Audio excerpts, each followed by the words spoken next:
Alright guys, sa mapagpalang araw sa inyong lahat, meron tayong reaction video dito kay Rob Trip.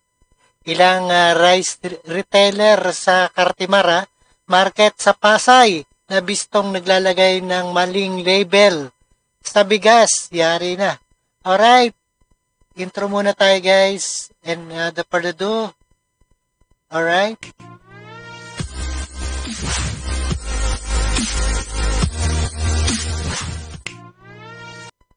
Alright, ilang rice retailer sa Cartimara Market sa Pasay na bistong naglalagay ng maling label. Iba't ibang smuggle agricultural product pa rin ang nakakalusot sa bansa.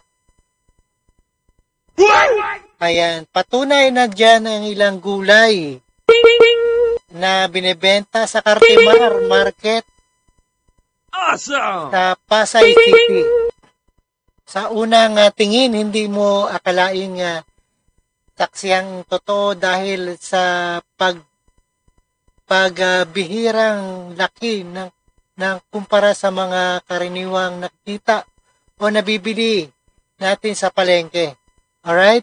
Panoorin po natin guys ang nabistong naglalagay ng maling label ng bigas. Ba ng mga rice retailer ang ipinatutupad na maximum suggested retail price o MSRP sa imported na bigas. Karamihan naman sa mga ito ay sumusunod sa 58 pesos per kilo. Ang problema lang ay ang mislabeling kung saan wala nang nilalagay na brand sa bigas. Yung dating may brand, ngayon wala nang brand pero nilagay naman fancy. Hindi naman siya fancy. Oo, maling bigas no? Tapos maling label, no? Family rice, na mga ganyan. Iba pala yung bigas. Pataas ang presyo. Tapos malamang inahalo-halo nila yan. Ngayon, wala pang inilalabas na panuntunan ang DA para maging basihan ng mga rice retailer sa pagbebenta nila. Isang stall nga sa nasabing palengke ang nagbenta rin ng fancy rice sa halagang 100 pesos kada kilo. Ang iba naman ay nasa 60 pesos pero nang suriin ay hindi pala premium ang kalidad nito kundi na... Ayan, peke, no? Isang, siguro may halong ibang bigas yan, no?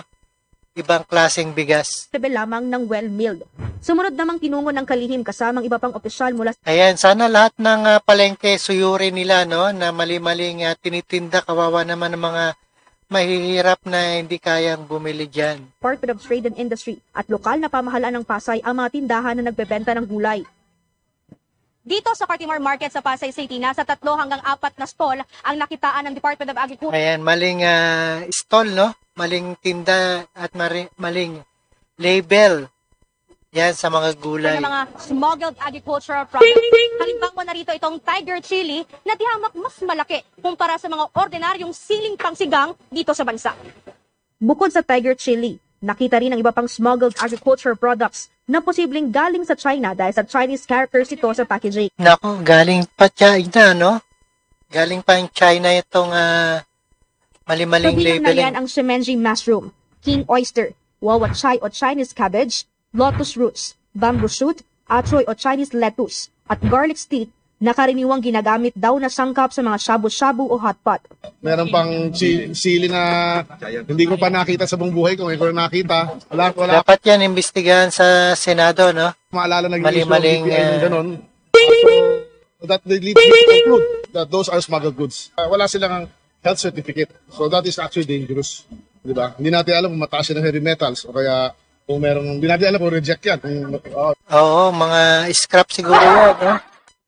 Baka scrap yan sa China. Awesome! Ayan, naloko na. Pesticide content niya, yung fertilizer na ginamit. Tama ba?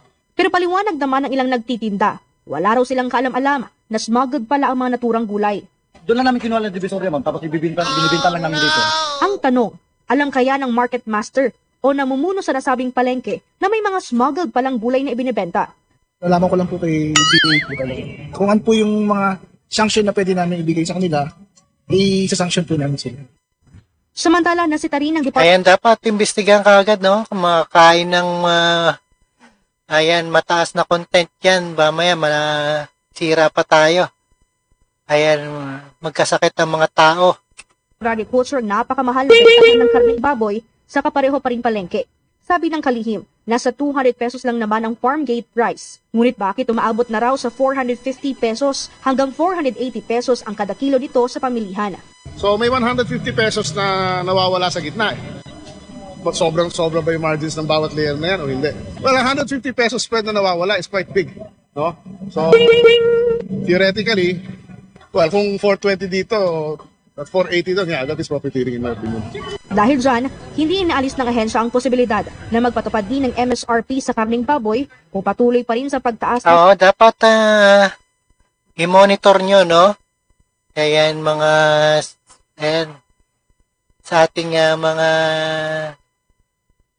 ayan, sa ating mga politika, no? presyo nito. Ngunit pinalagan yan ng ilang tendero.